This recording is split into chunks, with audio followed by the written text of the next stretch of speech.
जय मसीह की सारे मसीह भाई बहनों को पता है, बहुत से मसीह भाई बहनों का सवाल रहता है कि परमेश्वर आखिर हमारे प्रार्थनाओं का उत्तर क्यों नहीं देता, क्यों परमेश्वर हमारी प्रार्थनाओं को नहीं सुनता।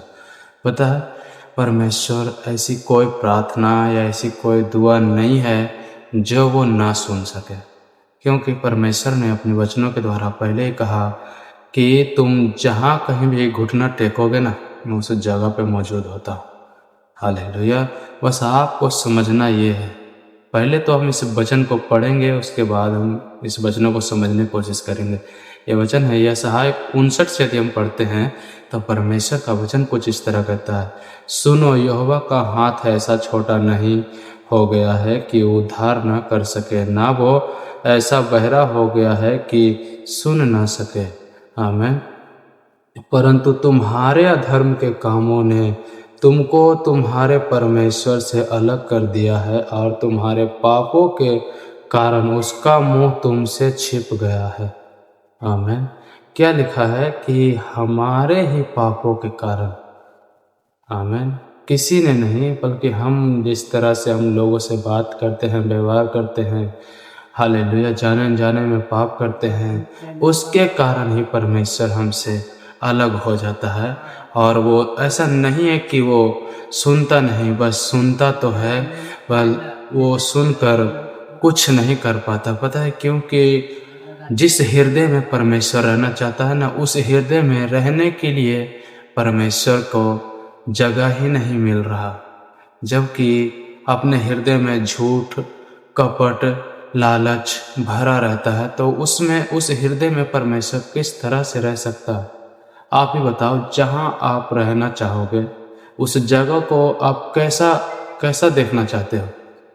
हम तो चाहते हैं कि हम जहाँ रहें वो जगह साफ सुथरा रहे, जबकि एक इंसान ये चाहता है कि जहाँ हम रहें वो जगह साफ सुथरा रहे। तो वो तो परमेश्वर है, पवित्र परमेश्वर, तो वो ऐसे जगहों पे कैसे रह सकता है?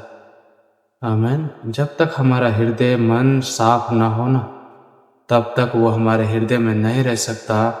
ऐसा नहीं है कि वो हमारी प्रार्थना को नहीं सुनता। परमेश्वर कहता है तुम्हारे ही पापों के कारण, आमीन, तुमसे वो दूर हुआ, तुमसे वो, तुम्हारे प्रार्थना से वो दूर हुआ। आमीन। और हमारे ही पापों के कारण उनका मुंह हमसे छिप गया। हालेलुया। पहले जबकि हम पहले वचन पढ़ते थे कि आदम के बारे में, तो परमेश्वर हर रोज आदम से मिलने आया करता था। लेकिन जब से आदम ने पाप किया, तब से परमेश्वर ने उससे मिलना बंद कर दिया।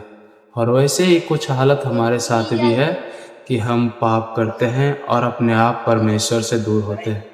जिस तरह से आदम की वाटिका का फल जो परमेश्वर ने मना किया था, उसको खाकर परमेश्वर से दूर हो गया, उसी तरह हम भी, बहुत से ऐसे फल हैं जो नहीं खाना चाहिए। यानी कि फल फल ही नहीं होता। जिस तरह से कुछ बातें हैं, कुछ इच्छाएं हैं, कुछ लालच है, जो हमें परमेश्वर से अलग कर देता है।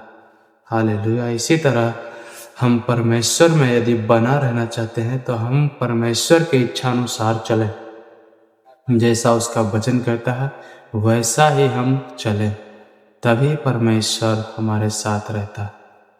आमीन। मैं आशा करता हूँ ये वचन आप सभी को समझ में आया होगा। हालेलुया। यदि यह वचन आपको अच्छा लगे तो इस चैनल को ज़रूर सब्सक्राइब करें। प्रभु आप सभी को बहुत ऐसा ब्लेस करें, क्योंकि आपका एक सब्सक्राइब हमें थोड़ा बहुत वो हौसला देता है कि हम जो परमेश्वर के कार्य कर रहे हैं वो हमारा सही चल रहा है। प्रभु आप सभी को बहुत ऐसा ब्लेस करें। जय मसीह की आप सभी को। आमीन।